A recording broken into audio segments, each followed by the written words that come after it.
por exemplo, eu gosto de evangelizar e de falar de Jesus, eu tenho um compromisso inegociável com a missão.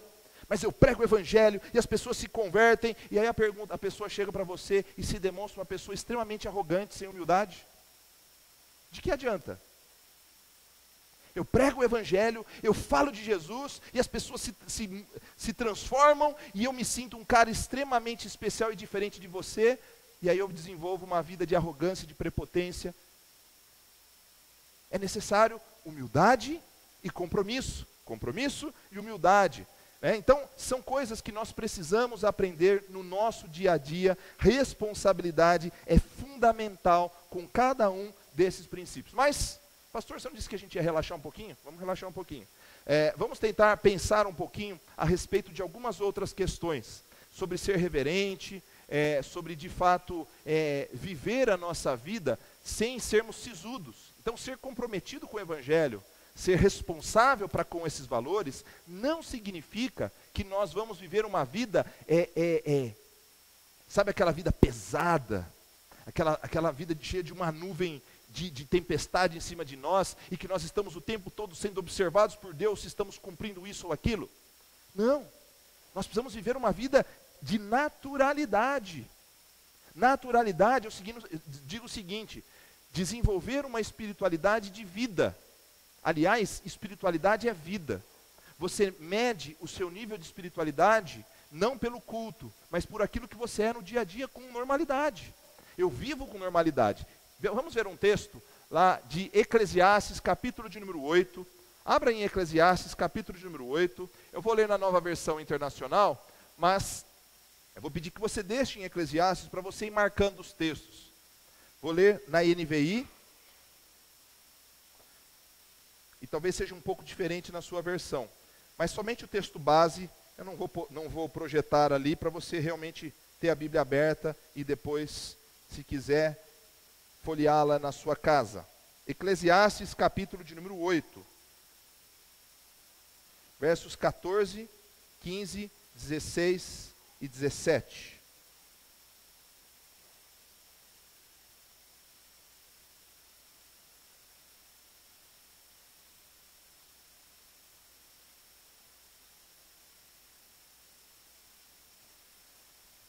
Mas isso não tem sentido. Vejam o que acontece no mundo. Muitas vezes os bons são castigados e não os maus. E os maus são premiados e não os bons. É o que digo. Isso também é ilusão. Por isso estou convencido de que devemos nos divertir, porque o único prazer que temos nessa vida é comer, beber e nos divertir. Podemos fazer pelo menos isso enquanto trabalhamos durante a vida que Deus nos deu neste mundo. Todas as vezes que tentei me tornar sábio e entender o que acontece neste mundo, compreendi que a gente pode ficar acordado dia e noite, e mesmo assim, nunca seremos capazes de entender o que Deus faz. Por mais que a gente se esforce, nunca entende. Os sábios podem dizer que conseguem compreender, mas na verdade, eles também não entendem. Nós precisamos entender o seguinte. Quando Salomão escreve o livro de Eclesiastes, ele está no final da sua vida, e no final da sua vida ele está colocando na balança o que valeu a pena e o que não valeu a pena. E nós vamos ver durante o nosso estudo algumas questões que ele levanta. O que valeu a pena, o que não valeu a pena, o que pode, o que não pode, né? O que nós precisamos desenvolver no nosso dia a dia. Então, eu queria falar com vocês primeiramente sobre o princípio bíblico da alegria. Então eu vou colocar aqui, para a gente não esquecer, que nós podemos e devemos desenvolver uma vida de alegria. E vamos entender o princípio bíblico do que vem a ser a alegria. Até então pode parecer que nós falamos dos pesos e das responsabilidades. Mas a ideia foi trabalhar o alicerce, e no alicerce também existe o júbilo, a celebração. Existe a alegria, existe o contentamento, e nós vamos tentar diferenciar essas coisas apenas em dois grupos. O fato de a Bíblia questionar uma vida que dependa das circunstâncias, não significa que e não anula a ideia de que nós somos criados para desfrutarmos da vida e termos momentos de alegria e de prazer. Então, ficou muito inculcado no século XX, na cabeça do cristão, e principalmente no século XX, de que o cristão ele tem que tomar cuidado, ele não pode isso, ele não pode aquilo, ele não, olha, ó, nossa, e aí a gente ficou um peso muito grande de que a alegria e o prazer são demoníacos. Isso não é realidade na palavra de Deus.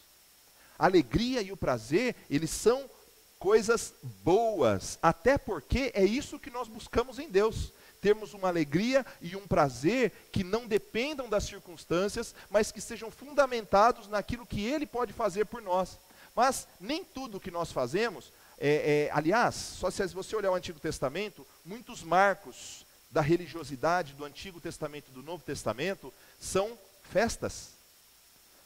Muitos marcos do Antigo Testamento que nos faziam o povo relembrar de coisas boas eram festas. Ah, pastor, mas eram festas religiosas e sagradas. Eu tive uma matéria, tenho certeza que o pastor Marcelo também e o Francisco também, quando nós fizemos um curso de formação na Universidade Metodista, não sei se vocês lembram, mas tem uma matéria que fala sobre festa.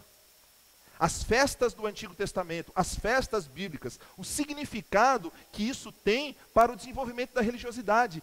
Festa é bom, a alegria é boa, o prazer é necessário para vivermos. Nós não podemos viver apenas da responsabilidade. A questão é como nós estamos usufruindo da vida, que tipo de alegria tem nos movido, que tipo de prazer tem nos movido. Nós poderíamos pensar, por exemplo, numa alegria maior. E não vou usar termos teológicos, mas vamos pensar assim, numa alegria maior. É a alegria que encontramos quando temos a Cristo. Então, o fato de termos a Cristo já é suficientemente, suficiente para que nós tenhamos uma vida de alegria independentemente das circunstâncias. Olha o que diz, liga lá para mim, James. Aí. Filipenses 4:4, olha o que diz, alegrem-se sempre no Senhor, outra vez digo, alegrem-se. Então mesmo que as circunstâncias sejam contrárias à nossa satisfação, no Senhor nós temos uma alegria incomparável, eu chamo isso de uma alegria maior. E aí Paulo continua no capítulo 4, versos 12 e 13, sei o que é passar necessidade e sei o que é ter fartura, aprendi o segredo de viver contente em toda e qualquer situação, seja bem alimentado, seja com fome, tendo muito ou passando necessidade. Tudo posso naquele que me fortalece. Então isso, biblicamente, é um conceito de contentamento, de uma alegria, incondicional, simplesmente fundamentada em Deus. Então o fato de você conhecer a Cristo é suficiente para você ter satisfação, contentamento, alegria. Isso é necessariamente uma alegria que a gente chama de alegria maior. É aquilo que independe do que nós vemos. Se você pegar, por exemplo, Gálatas 5:22, o fruto do Espírito é amor e é alegria. Então o fato do Espírito Santo habitar em nós já é um caminho para desenvolvermos a alegria, no sentido de satisfação e de contentamento. Agora, pensar nessa alegria, legal, não discordamos desse ponto. Mas tem aquela que nós chamamos de uma alegria comum.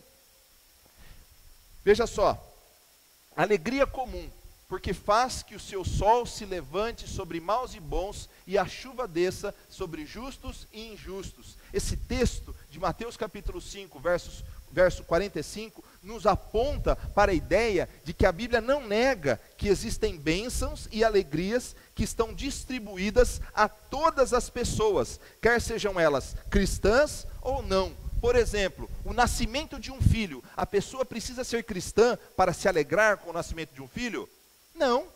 Então, só se alegra com Deus quem realmente entregou a sua vida a Deus, a Cristo. Agora, nós temos alegrias que são comuns a todos os homens, o nascimento de um filho, o casamento, um novo emprego, um prêmio no trabalho, uma festa, o sol, a chuva. Agora, nós não devemos e não podemos, acho que nós vamos ter que fechar essa porta aqui, porque se chegar a tempestade, vai começar a voar tudo, né?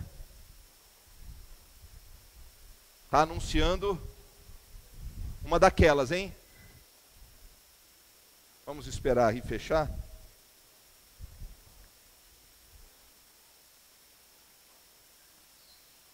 Obrigado, Antônio.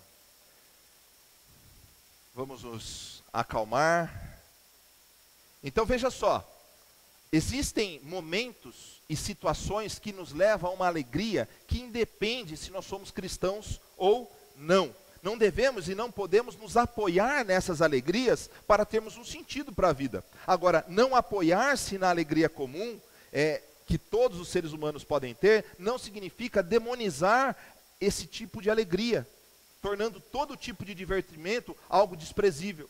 O fato de uma música, por exemplo, não ser cristã, não significa que ela é demoníaca. Ela pode ser, mas não significa que ela é. O fato de uma festa não ser uma festa religiosa, ser uma festa de casamento, não significa que ela é uma festa pagã. Então nós podemos desenvolver uma alegria comum. Vamos dar uma olhada, por exemplo, na sabedoria popular. Se você olhar, quem conhece aquela música do Toquinho, Aquarela? Se numa folha qualquer eu desenho um sol amarelo. Com 5 ou 6 retas é fácil fazer um castelo. Ponho um lápis em torno da mão e me dou uma luva. E se faço chover com 2 riscos, tenho um guarda-chuva. E aí continua falando, e ele fala sobre beber, comer com os amigos, curtir a vida. E interpretar um texto poético e uma música não é fácil. Porque você pode estar dando um sentido para ela que não é aquele que o autor queria dar. Mas se você procurar as interpretações das músicas, e algo muito comum, é que a vida, na música do Toquinho, a vida é como uma pintura, como um quadro, que a gente vai desenvolvendo, desenrolando, e olha o que ele diz no final. Ele diz o seguinte, está escrito ali, ó: e o futuro é uma astronave que nós tentamos pilotar. Não tem tempo, nem piedade, nem tem hora de chegar. Sem pedir licença, muda a nossa vida, depois convida a rir ou chorar. Nessa estrada, não nos cabe conhecer ou ver o que virá. O fim dela, ninguém sabe bem ao certo onde vai dar. Vamos todos numa linda passarela de uma aquarela, que um dia, enfim, descolorirá. 2 interpretações possíveis no descolorirá, mas 2 com o mesmo significado. Vocês estão me ouvindo bem? Então tá bom.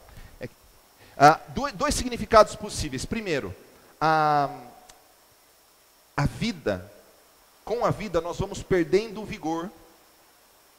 Então, nós precisamos desenvolver durante a nossa história um quadro bonito, porque o futuro que nós tentamos pilotar e que nos pega de surpresa, ele nos reserva coisas que nós não conhecemos.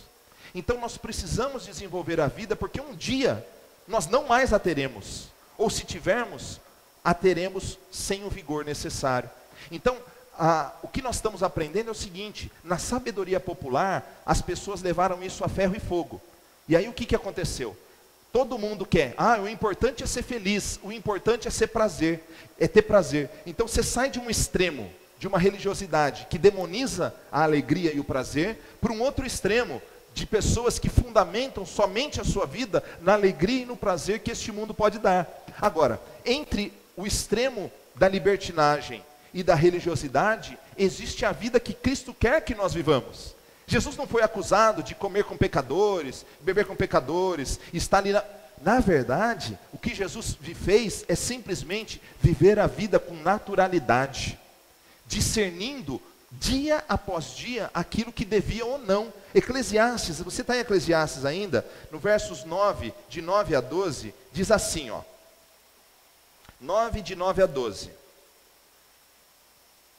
Desfrute a vida, quando ele está dizendo ao homem, desfrute a vida com a mulher a quem você ama, todos os dias desta vida sem sentido que Deus dá a você debaixo do sol, todos os seus dias sem sentido, pois essa é a sua recompensa na vida pelo seu árduo trabalho debaixo do sol. O que as suas mãos tiverem que fazer, que o façam com toda a sua força, pois na sepultura para onde você vai, não há atividade, nem planejamento, não há conhecimento, nem sabedoria. Percebi ainda outra coisa debaixo do sol. Os velozes nem sempre vencem a corrida, os fortes nem sempre triunfam na guerra, os sábios nem sempre têm comida, os prudentes nem sempre são ricos, os instruídos nem sempre têm prestígio, pois o tempo e o acaso afetam a todos. Além do mais, ninguém sabe quando virá a sua hora. Assim como os peixes são apanhados numa rede fatal e os pássaros são pegos numa armadilha,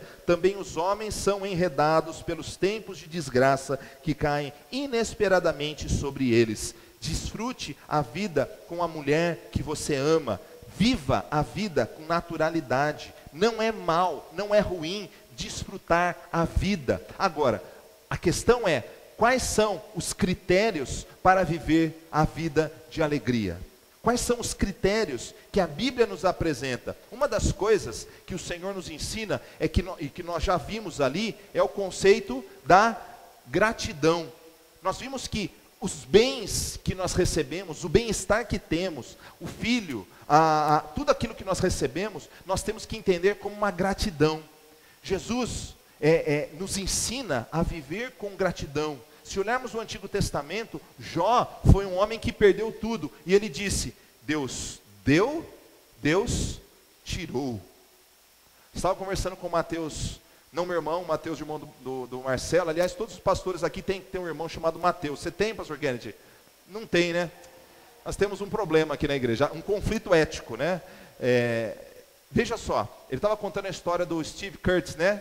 O cantor americano, que perdeu a sua filha, ainda pequena, e ele me perdoe, o Steve me perdoe se eu contar errado, mas pelo que me parece, ele deu uma bronca, eles estavam se preparando para ir para o culto, ele deu uma bronca na filha, a filha se escondeu atrás do carro, o irmão dela, dirigindo o carro, atropelou e matou a menina.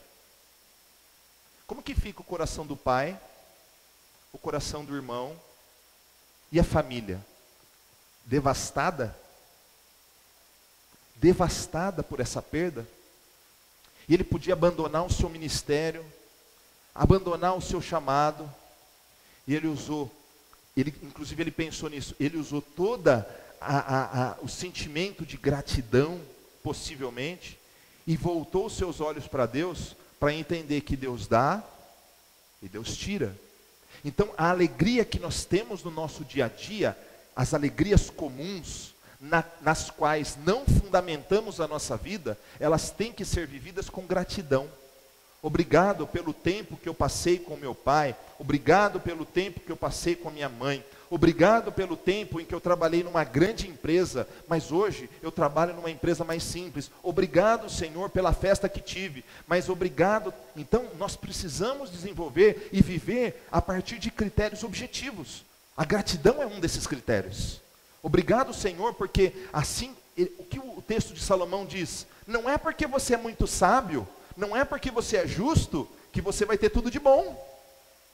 Muitas vezes, os velozes não ganham a corrida, muitas vezes os sábios passam fome, então, nós precisamos desenvolver e viver a alegria a partir de critérios como a gratidão. Agora, tem um outro critério, que ele é, talvez, o clímax do nosso estudo. Ele se chama moderação. Moderação. Há alguns anos, eu trabalhei com vocês uma série de estudos chamada As Virtudes do Mestre. Alguém se lembra da gente ter trabalhado as virtudes do Mestre? Quase ninguém, meia dúzia, né? Ou vocês estão tímidos, né? Lembra? Legal. E a gente trabalhou nesse período, falei com vocês algumas das características de Jesus e que deveriam ser imitadas. Eu lembro de ter citado a teologia católica sobre o tema que foi extremamente divulgado e até os dias de hoje. Pense comigo, antes de Cristo viveu Platão e Aristóteles, e eles trabalharam muito questões éticas e de virtude. E aí chegou alguns teólogos, como Agostinho, de Hipona e tantos outros, que viveram 300, 400 anos depois de Jesus, e sistematizaram esses estudos, e sintetizaram as virtudes cardeais como 4. Então, existem 4 virtudes cardeais, a partir das quais todo cristão deve viver. Primeira é prudência. Segunda, justiça. Terceira, força. E quarto, temperança ou moderação. A prudência seria a sabedoria, o discernimento para entender o caminho do bem. A justiça seria fazer o que é correto e coerente nas relações humanas. A força seria a firmeza, a constância, mesmo diante dos males da vida, perseverança. E a temperança ou moderação seria o equilíbrio, o domínio próprio diante dos prazeres. Então, viver a partir da alegria comum envolve o critério da moderação, da temperança, do domínio próprio. É possível viver com alegria a nossa vida? É possível, mas quais são os critérios? Moderação. Olha o que diz lá em Eclesiastes, ali está escrito na tela. Jovem, aproveite a sua mocidade e seja feliz enquanto é moço. Faça tudo o que quiser e siga os desejos do seu coração. Aí ele diz, porém, mas lembre de uma coisa, Deus o julgará por tudo o que fizer, ou seja, Deus te pedirá contas. Então ele disse, viva com naturalidade a sua juventude, mas não se esqueça de que tudo o que você fizer, você vai prestar contas. Aqui ele instiga o conceito da temperança, o conceito da moderação. E aí Paulo discorre sobre esse tema em alguns textos. Por favor, Duda. É Duda que está aí, né? Pode ir. Mais um pouquinho, próximo. Aí. 1 Coríntios 10, 23. Olha o que Paulo diz. Todas as coisas me são lícitas, mas nem todas me as convêm. Todas as coisas me são lícitas, mas nem todas as coisas edificam. Então, nas coisas que eu posso viver uma alegria, porém, não existe nada claro na palavra, e Deus me dá esse privilégio, eu preciso colocar o critério da moderação. Convém que eu faça, eu devo fazer, né? Eu tenho sido coerente, eu tenho domínio sobre isso que faço. Paulo diz também, portai-vos de modo que não deis escândalo, nem aos judeus, nem aos gregos, nem à igreja de Deus. Ou seja, o princípio da moderação envolve a coerência para com as pessoas. Se o que você faz afeta o seu filho, não faça. Se o que você faz vai prejudicar o desenvolvimento do seu filho, não faça. Se o que você faz vai prejudicar um jovem, não faça. Se o que você faz vai causar escândalo, não faça. Mas não é pecado, mas seja moderado naquilo que faz. E Paulo repete também um pouco antes, todas as coisas me são lícitas, mas nem todas as coisas convêm. Todas as coisas